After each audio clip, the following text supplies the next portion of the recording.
আমরা একটু লাঞ্চে যাচ্ছি বিকজ আমাদের 4th জুন অ্যানিভার্সারি ছিল।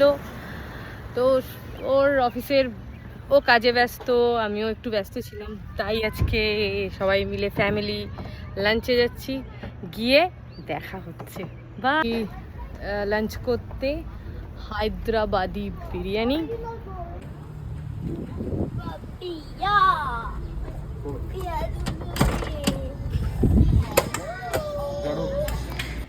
এই যে ঢুকে খাবারের মধ্যেই প্রথমেই ছিল সোডা, মশালা সোডা। তারপরে অনেকগুলো আইটেম ছিল, চিকেন ছিল, মাটন ছিল, তো নান ছিল, বিরিয়ানি ছিল, পনিরের আইটেম ছিল, চিকেনের চিকেন কষা, চিকেন বিরিয়ানি ছিল, ভেজ বিরিয়ানি ছিল, মোটামুটি সবই ছিল। ফিশ আইটেম কিছু আমি দেখিনি। লাস্টে তোমার সুজির ছিল, হালুয়া ছিল, পায়েস ছিল। সবটা করতে পারিনি, গোলুবাবু দুষ্টু করছিল। ওই সব হয়ে যাওয়ার পর এবার বাড়ি যাওয়ার পথে। আপনাদের যদি ভিডিওটা ভালো লাগে, like, share, subscribe. Thank you.